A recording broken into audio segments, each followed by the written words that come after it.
शीघ्र लिपि पत्रिकांक 11 पृष्ठ 24-25।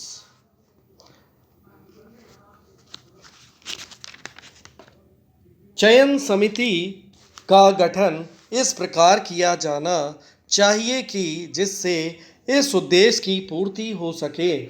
सेंट्रल पुलिस फोर्स में नौकरी देते समय ध्यान रखा जाना चाहिए कि अल्पसंख्यक वर्ग के व्यक्ति फोर्स में शामिल किए जाएं। यही नीति अन्य विभागों में नौकरी देते समय अपनाई जानी चाहिए, जिससे कि किसी भी वर्ग के मन में ऐसी आशंका पैदा न हो कि नौकरी के मामले में उसके प्रति न्याय नहीं किया जा रहा है। अल्पसंख्यक उम्मीदवारों के लिए विशेष रूप से प्रशिक्षण देने की व्यवस्था की जानी चाहिए, जिससे नौकरी देने से संबंधित जो परीक्षा होती है उसमें वे सफलता प्राप्त कर सकें। अल्पसंख्यकों को तकनीकी शिक्षा देने की दिशा में विशेष रूप से ध्यान देना चाहिए, जिससे कि वे विभिन्न रोजगारों में लगकर अपना जीवन निर्वाह कर सकें। मोटे तौर पर यह सुनिश्चित करना है कि शासन की जो विभिन्न योजनाएं हैं उनका लाभ अल्पसंख्यकों को प्राप्त हो। उनके बीच यह भावना पैदा होना चाहिए कि वे देश के विकास में समान रूप से हाथ बटा सके। शासन की घोषित नीति में तो कोई कमी नहीं है, देखना यह है कि उसका क्रियान्वयन किस प्रकार किया जा रहा है। नीति तो वैसे भी अच्छी ही होती है, पर जमीन पर उतरते उतरते उनका रूप कुछ और हो जाता है। जब कभी ऐसा होता है तो लोगों का विश्वास घोषित नीति से हट जाता है। स्थिति पर निगाह रखने के लिए भारत में अल्पसंख्यक कमीशन का गठन किया गया है। यही नहीं बल्कि पार्लियामेंट में नेशनल कमीशन एक्ट 1992 पारित किया गया है, इस उद्देश्य से कि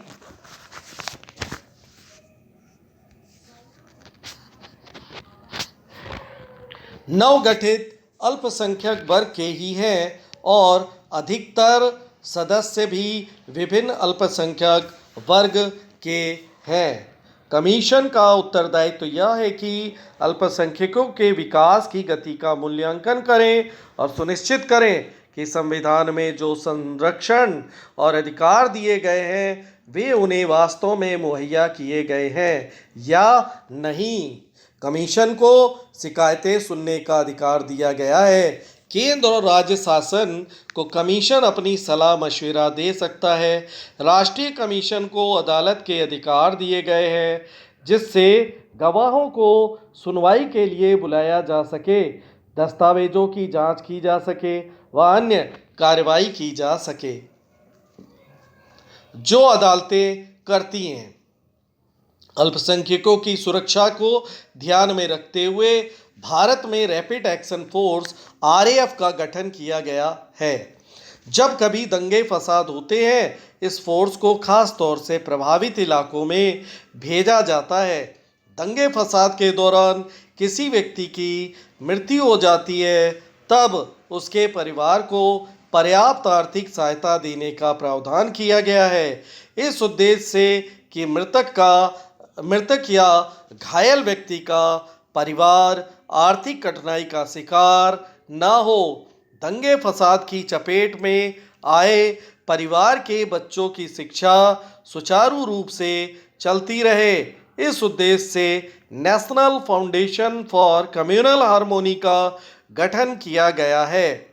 पूरे प्रदेश में 41 ऐसे जिलों का चयन किया गया है जहां अल्पसंख्यकों का प्रतिशत अधिक है। इस सूची में भोपाल जिला भी शामिल है। इन जगहों में अल्पसंख्यकों को तकनीकी शिक्षा देने के लिए विशेष रूप से व्यवस्था की गई है।